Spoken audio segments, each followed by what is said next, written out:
Notre famille, elle est arrivée il y a à peu près 200 ans à Madagascar, ex-charpentier de marine à l'époque, breton. Et après avoir fait de la charpenterie de marine, on s'est investi un peu plus dans le riz, dans la région d'Ambattoun Razak, jusqu'en 1975 à peu près. En quittant Madagascar très jeune, j'ai fait une grande partie de mes études en Afrique, au Zaïre. J'ai quand même fait une école hôtelière avant d'arriver ici. C'est un peu épicé, très bon. Et ensuite, donc moi je suis revenu à Madagascar en 2000. C'est quoi la sauce qui va avec là? Il y a eu un appel d'offres public qui a été fait à la recherche de gens pour en faire donc une activité de restauration dans ce bâtiment historique. Et le projet m'a plu. J'ai fait appel à mon frère qui est un décorateur hors pair. Et donc du coup, on s'est dit, ben oui, allez, le projet c'est un projet de cœur parce que c'est vraiment ce bâtiment qui est magique. À dire, bon, voilà, on va faire quelque chose de sympa. Et donc on a lancé le Café de la Gare.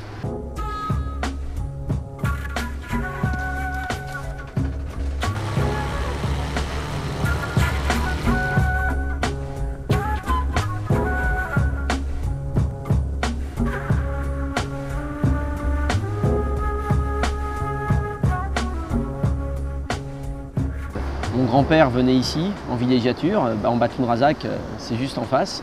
Voilà, il venait avec son petit avion et il venait ici à la pêche, tranquillement. Et nous, on venait ici en vacances, en 2000. On a décidé de mettre en valeur en fait, les terrains familiaux et donc on a construit le Princesse Bora.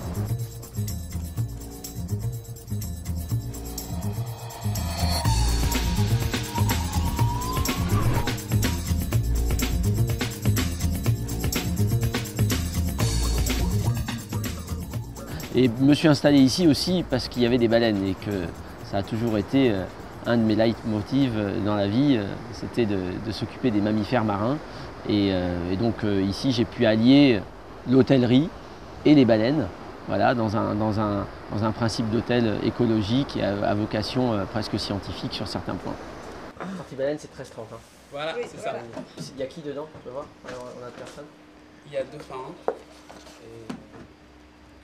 Un groupe de passionnés voilà, de Lille. On a mis en place cette petite association, cette Amada, avec tous les amis avec lesquels on a fait cette association. On a fait venir des scientifiques, on a travaillé avec eux, on a monté des projets scientifiques. Et puis maintenant on en est là avec, voilà, avec des bateaux de recherche, avec énormément d'activités tout autour de Madagascar. On a des étudiants qui viennent de l'université de Tananarive, on a des étudiants qui viennent d'autres universités en Europe, qui vont avoir tantôt une activité scientifique à faire, mais aussi une activité de guide écotouristique. Le but de la mission aujourd'hui, on va faire de la photo-identification.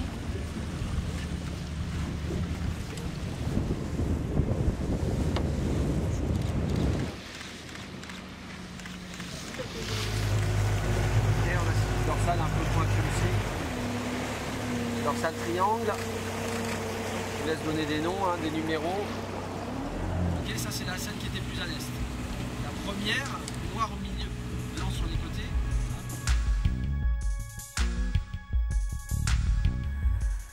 De voir des baleines et d'être sur une plage dans un endroit tropical, ça me fascine tous les jours. C'est énorme. C'est énorme. Et surtout, chaque sortie, elle est totalement différente. Le but, en fait, dans tout ça, c'est qu'il faut trouver un moyen de conservation.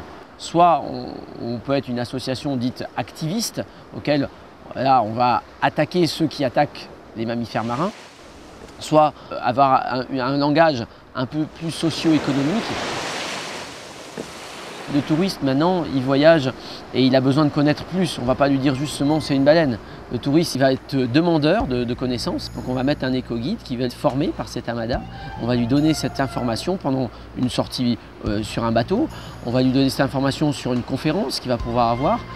Il aura apporté une économie à Madagascar. Il sera enrichi sur la connaissance des mammifères marins et il sera sensibilisé pour la protéger tout le reste de sa vie. Et on va en faire un nouvel ambassadeur qui va aller dans un autre pays et qui va aussi avoir cette même démarche écotouristique.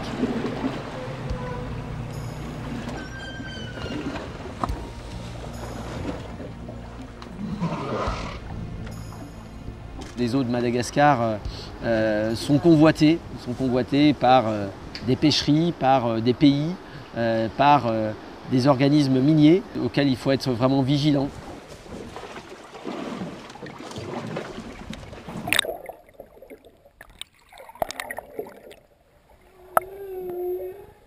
Gagné. C'est l'escorte qui chante là.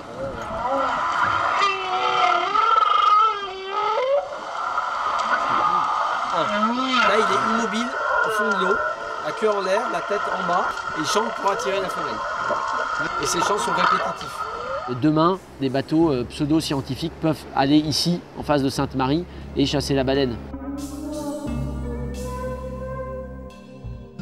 Donc, il est important de prendre conscience que c'est le patrimoine de Madagascar, qu'il faut le conserver, que c'est quelque chose de magique et surtout de très fragile.